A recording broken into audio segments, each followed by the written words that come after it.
When people ask what is the best way to teach a classroom full of students, it sounds like a simple question. But the truth is, it's one of the hardest questions anyone can answer, because a classroom is not a single mind. It is a collection of different minds, different personalities, different interests, and different ways of seeing the world. Imagine you walk into a classroom, 30 students are sitting there. One of them loves history, another loves numbers, one is curious about machines, another is interested in stories, one wants to know how things work, another wants to know why they happened, and someone in the back just wants the bell to ring so they can go home.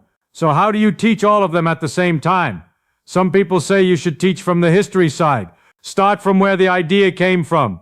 Tell the story of the people who discovered it, the mistakes they made, the struggles they faced. That way students feel connected to the human side of knowledge. Others say, no, teach from the applications. Show what the idea is used for. Show how it builds bridges, powers phones, cures diseases, and launches rockets. Make it practical. Make it useful. That's what will hook them. And then there are those who say, forget the stories, forget the applications, teach the theory, teach the pure abstract idea, the beauty of the logic, the elegance of the mathematics. Because some minds are drawn to structure, to patterns, to the quiet satisfaction of solving a problem.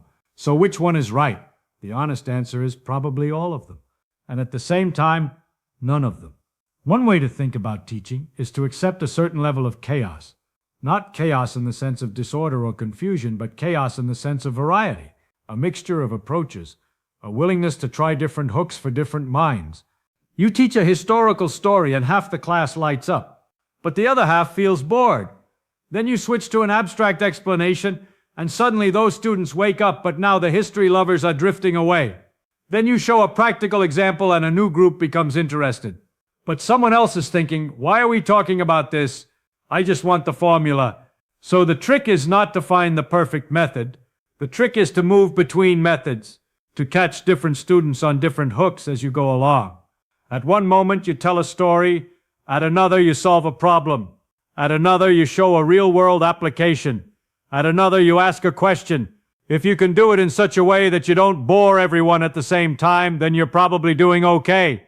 But even that is easier said than done. Because the real difficulty in teaching is not the subject. It's the mind sitting in front of you. Each one has a different interest, a different curiosity, a different way of paying attention. What makes one student interested might completely fail for another. So how do you figure out what will hook them? What will make them lean forward instead of looking at the clock? One way, of course, is force. It's the traditional way. You tell them, you have to pass this course, you have to take this exam, and that works.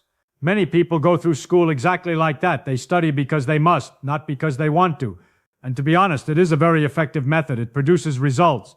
People learn enough to pass the test, move forward, and build careers. But there's always the question, is that real learning? Or is it just survival?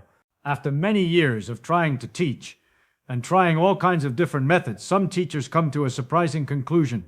They realize they don't actually know the perfect way to do it.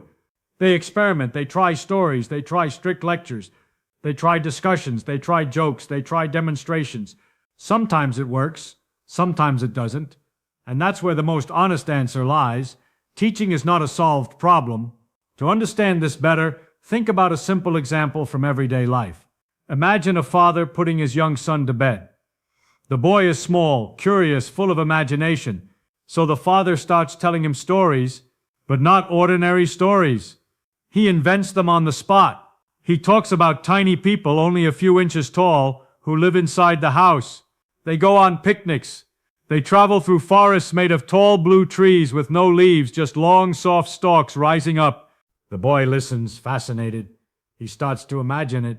Then slowly he realizes something. The forest is actually the rug. The long blue trees are the fibers of the carpet. Suddenly the ordinary world becomes magical. The rug is no longer just a rug, it is a landscape.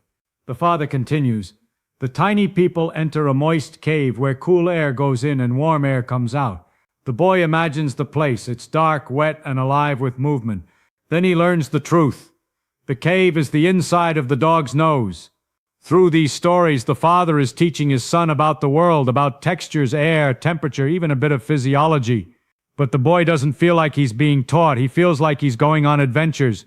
And he loves it. He laughs. He guesses what the story is really about. He asks questions. And the father enjoys it too because he's talking about things he himself finds interesting. It's a perfect match of personalities. So naturally, the father thinks, this is a great way to teach. Stories work. Imagination works. This is the method. Then he has a daughter. When she is small, he tries the same thing. He begins to tell her the same kind of imaginative stories. Tiny people, strange worlds, hidden meanings. But she doesn't like it. She listens for a moment, then says, no, read the story from the book. She doesn't want made-up adventures. She wants the exact words from the page, the same story, told the same way every night. Her personality is different. What worked beautifully for the son does not work at all for the daughter. And suddenly the father realizes something important. There is no single best method. If he were to stand up and give a lecture saying, the best way to teach children about science is to tell imaginative stories about tiny people in strange worlds, he would be wrong, because that method failed completely with his daughter. It only worked with his son. And that is the real lesson. Teaching is not about finding the one perfect technique. It is about understanding that different minds respond to different things. Some are drawn to stories, some to structure, some to practical uses, some to strict rules, some to freedom. A classroom is not a machine where you insert information and get knowledge out. It is a living, breathing collection of personalities.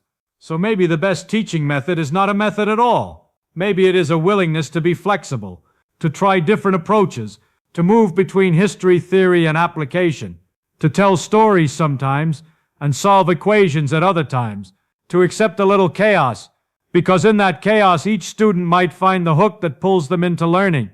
And if you can do that, if you can catch different minds in different ways, then even if you don't have the perfect method, you might still be a very good teacher,